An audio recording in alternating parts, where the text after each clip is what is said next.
Prepper basics. How do you prepare for traveling on vacation? This is Throttle Up Prepper.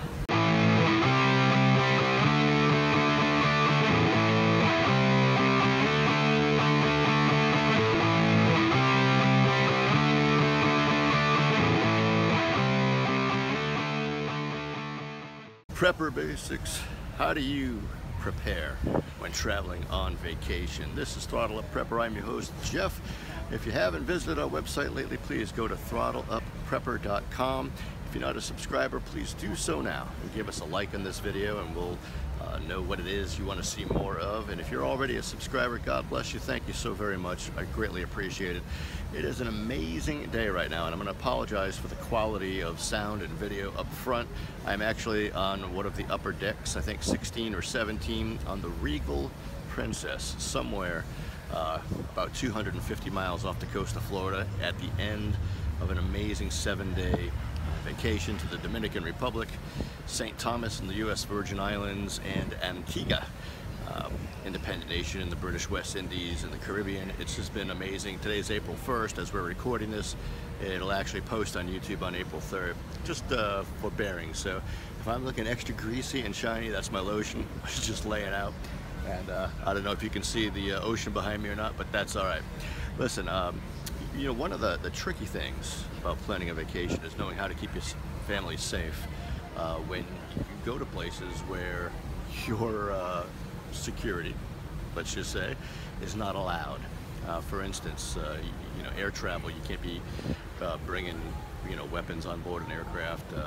I believe there are probably some circumstances where you can put them in checked luggage, but that's pretty dicey and iffy at best. And I haven't been on a plane since November, I believe, of 2000. So cruise ships apparently are pretty stringent with their rules also. So what do you do? How do you, first of all, you got to live. You can't not go on vacation because you're afraid. And we normally take vacations within the continuous 48 U.S. states, mainly in the southeast. It's where we live, it's where our family all happen to be, and where we like to go. This time we decided we wanted to take a big old cruise. So you know what? We had about 600 plus miles to travel by car, and I wasn't sure exactly how secure the vehicle would be. So instead of both my wife and I bringing weapons, we only brought one.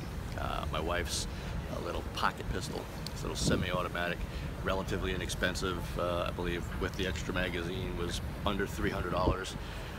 And as it turns out, ports are federal property, as we found out when we got here, because I wasn't thinking things through, and they actually had us parked in a separate parking area, which, as it turns out, is probably much better, not only for a car, but the things we had to leave behind, as this place was almost like a little prison center. It had like barbed wire and guards, and so I'm pretty certain when we get back to Fort Lauderdale tomorrow that that'll be safe. So my wife was armed. I had a stun gun, a police baton, and I believe a little 3 to 4 inch neck knife. None of those things permissible on board. Now I have to say, once we've been on board, as far as the need for weapons, I don't know. I don't think so. It seems like every nation, every island that we visited, the police weren't even armed. But, you know, we see in London recently, a couple weeks ago, that doesn't necessarily work to your advantage as an individual either. People can still do harm, but you can still prep for certain things that you do have control over. For instance, one of the first things that happened when we got on board is we were given a health advisory notice. It just so happened that all 3 islands that we were going to have a little problem with mosquitoes and the Zika virus, and oh my goodness, what's a chikungunya, and a couple of other things that are passed by mosquito bites. So one of the first things we did, obviously we had prepped that we knew mosquitoes could be a problem, not necessarily for those health risks, but just for the nuisance part of it, is we packed plenty of off. And you absolutely want to use the insect repellent with DEET. If it's not containing DEET, you know, good luck if it actually does anything for you. Of course, we brought our 511 tactical first aid kit with everything in it that we could possibly need, including Imodium and Benadryl in case of bites, or, you know, somebody accidentally drank water or iced tea or something that was made with local water that upset our stomachs. we have all that. But there's a separate video all about what I carry in that pack that I'll put down in the description for you. Also, what else did you guys are gonna love this. Mr. Prepper here, goofed up, yes, I admit it, live on camera. I brought my ham radio, my Baofeng BF F8 HP radio, and had it connected to the roof antenna. I believe it's a MFJ or MJF, I think I'm a little dyslexic there. But, so I had that all set for the ride down and back in the event of an EMP or a hack on our carrier, and we couldn't communicate. At least I'd have the 2 meter and 440 bands to communicate.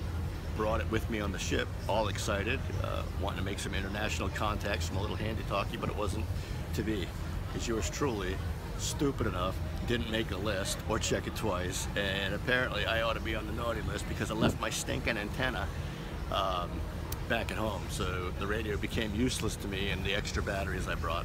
So let that be a lesson to you. Double check and make sure you've got everything right down to the antenna that you need. Also, was little rain ponchos, made sure we had one for everybody. All kinds of you know, different supplies that we had brought, even a power bank, our cell phones, because I can't imagine an EMP attack on some of these tiny islands. It's just not going to happen. So likely our cell phones would have still worked.